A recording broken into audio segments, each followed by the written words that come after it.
जी हाँ दोस्तों, तो आज हम इनकम और एक्सपेंस के बारे में बात करने वाले हैं। पिछले वीडियो में हमने बात की थी एसेट और लायबिलिटी की, और ये वीडियो में हम इनकम और एक्सपेंस के बारे में बात करेंगे। Why expense are so much important in our financial journey, उसके बारे में बात करेंगे। और उसके साथ हम ये बात करेंगे कि जो हमारा घर है वो एसेट है या लायबिलिटी है। तो पिछले कॉन्सेप्ट को हम एक्सटेंड करके हम उसके बारे में आज बात करेंगे। पिछले वीडियो में हमने बात किया था कि कार हमारी एसेट है या लायबिलिटी है।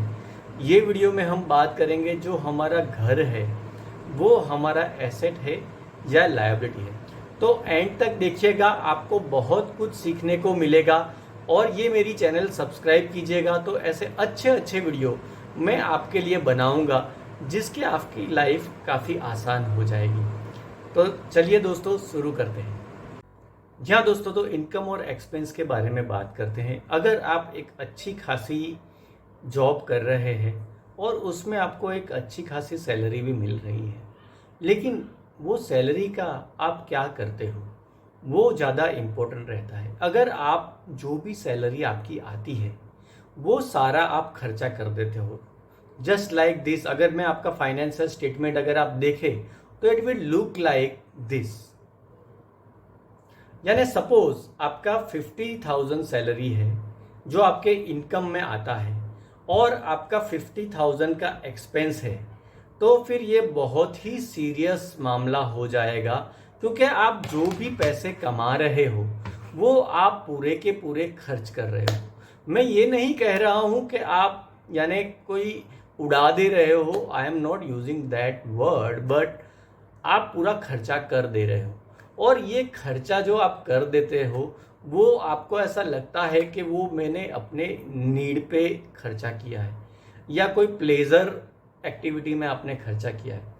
लेकिन अगर ये आपका इनकम स्टेटमेंट है, फिर दोस्त you are doom to be poor. आपको गरीबी का श्राप लगा हुआ है। आप चाहे कितना भी पैसा कमा लीजिए, अगर आपके एक्सपेंस आपकी इनकम को मीट कर देते हैं और एंड ऑफ द डे आपके पास कोई भी पैसे नहीं बचते, then my dear friend, you are going to work your whole life and you are don't going to become a wealthy person. मैं आपको एक एग्जांपल देता हूँ माइक टाइसन का। माइक टाइसन एक बहुत ही अच्छे बॉक्सर थे और उन्होंने बहुत ही सारी चैंपियनशिप पे खिताब जीते थे और उन्होंने बहुत ही सारे पैसे अपने चैंपियनशिप के इनाम के तौर के रूप में जीते थे। लेकिन over a period of time उन्होंने अपने सारे पैसे, जो जीते हुए सारे पैसे, एक्टिविटीज में उन्होंने खर्चा कर दिए। और वो एक्टिविटीज में उन्होंने खर्चा कर दिया और वन फाइन डे एक आर्टिकल आया था न्यूज में कि Mike Tyson has become bankrupt और उनके सारे पैसे खत्म हो गए। Now he has to work again and he is right now working. You are going to see him in different kind of movies, like अभी इंडिया में एक मूवी रिलीज हुई थी जिसमें वो थे। एक मैंने चाइना की मूवी देखी थी, उसमें माइक टाइसन से थे।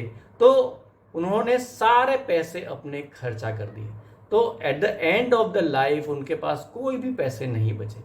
तो ऐसी सिचुएशन में बहुत ही इम्पोर्टेंट हो जाता है दोस्तों कि हमें अपने खर्चों को काबू में रखना है और हमें जितना भी हम कमा रहे हैं उतना सारा खर्चा नहीं कर देना है। मैंने एक लॉ पढ़ा था, जो लॉ ये कहता था कि your expenses will always meet up to your income. यानी जैसे जैसे आपकी आमदनी बढ़ेगी वैसे आपके खर्चे भी बढ़ेंगे और आपके खर्चे इतने बढ़ेंगे कि वो हमेशा आपके इनकम को मीट कर पाएंगे। और ऐसा क्यों होता है दोस्तों, तो ये समझने की ज़रूरत है, क्योंकि जैसे ही हमारी इनकम बढ़ती है तो we get a dopamine in our mind and we try to increase our lifestyle. अगर हम बाइक से जा रहे हैं तो हम कार खरीद लेते हैं। अगर हम छोटे 1 BHK के हाउस में रहते हैं तो हम 2 BHK का घर खरीद लेते हैं। अगर हम 2 BHK में रहते हैं तो हम 3 BHK का घर खरीद लेते हैं। तो ये हमेशा रहता है कि we always try to upgrade our lifestyle. And to upgrade our lifestyle, we don't see कि हमारे खर्चे भी डबल हो गए और हमारी जितनी भी आमदनी थी उतना ही मेरा खर्चा हो गया। और ये हमेशा होता है दोस्तों, और हम अपने खर्चे को काबू नहीं कर पाते। तो अभी हम टाइप्स ऑफ, हमारी लाइफ में जो टाइप ऑफ खर्चे आते हैं उसके बारे में हम बात करेंगे और जानने की कोशिश करेंगे कि ये खर्चे कौन से टाइप के हैं। ठीक है दोस्तों? जी हाँ दोस्तों, तो खर्चों के बारे में बात करते हैं। सबसे मेजर खर्चा अपना ये होता है कि हमारा एजुकेशन। हमारा एजुकेशन ही बहुत ही इम्पोर्टेंट होता है और हमें हमारा एजुकेशन हमेशा लेना चाहिए, लेकिन हमें इतना भी खर्चा नहीं कर देना चाहिए कि हम कोई फाइनेंशियल ट्रैप में फंस जाए। यानी अगर हम अपने एजुकेशन लेने के लिए बहुत सारा खर्चा कर रहे हैं, यानी suppose we are spending 10 lakhs और 20 lakhs of rupees in our education for the whole year, then it is a lot of amount that we are paying. So we have to take care during this time कि उससे कम खर्चे में भी आप अपना education ले सकते हो। दूसरा मेजर एक्सपेंस होता है जो हमारे लाइफ में आता है, वो हमारा घर का होता है। तो जब हम घर खरीदते हैं तो घर खरीदने में हमारा एक वो इमोशनल डिसीजन होता है कि ये मेरा घर है और मुझे ये मेरा घर बनाना है। और हम ये इमोशनल डिसीजन में ये भूल जाते हैं कि घर बनाने में हमारे बहुत सारे पैसे चले जाते हैं। फॉर एग्जाम्पल, अगर आप कोई भी घर खरीदने जाओगे तो आप काफ़ी सारा अपना पैसा सबसे पहले बिल्डर को दो। ठीक है? तो बिल्डर बहुत सारी अच्छी खासी रकम आपसे ले लेगा। दूसरा आपका खर्चा होगा रजिस्ट्री का। तो आप रजिस्ट्री कराओगे, अपने घर का दस्तावेज कराओगे, तो उसका घर के वैल्यू के अराउंड 10% तक आपका खर्चा हो जाएगा। ठीक है? क्योंकि ये पैसा आप गवर्नमेंट को दे रहे हो और वो लीगल ही है, आपको घर की ओनरशिप अपने नाम पे लेना है तो वो आपको कराना पड़ेगा। It's a mandatory expense when you are buying a house, so you can not avoid that, but खर्चा तो खर्चा है। ठीक है ना दोस्तों? तो ये वाला खर्चा करना पड़ता है। तीसरा मेजर एक्सपेंस आता है कि आप घर खरीदते हो तो उसे पेंट करवाना है। पेंट करवाने का ही भी खर्चा है। हम पेंट करवाने के पीछे बहुत सारा पैसा लगा देते हैं और बहुत सारा पैसा हमारा चला जाता है और it is a sunk cost, क्योंकि वो पैसा हमें वापस मिलता नहीं। तो पेंट करवाना इज़ अ संक कॉस्ट, ये आपको हमेशा ध्यान रखना चाहिए कि पेंट करवाना इज़ अ संक कॉस्ट। चौथा खर्चा आता है घर की इंटीरियर करवाना।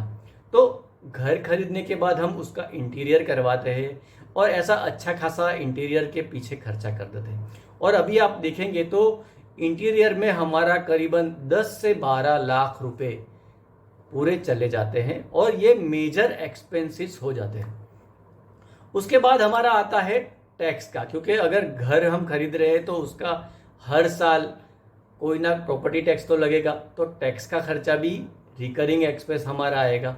और लास्ट हमारा खर्चा आएगा घर की अपकीप रखने के लिए। जो भी हमने घर बनाया है उसको अच्छी तरीके से रखने के लिए भी हमको खर्चा करना पड़ेगा। तो ये सारे एक्सपेंसेस लगते हैं जब हमारा घर हम बनाते हैं।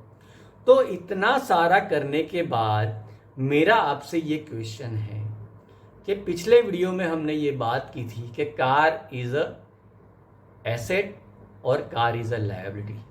तो घर हमारा एसेट है या लायबिलिटी है, उसके बारे में हम बात करेंगे।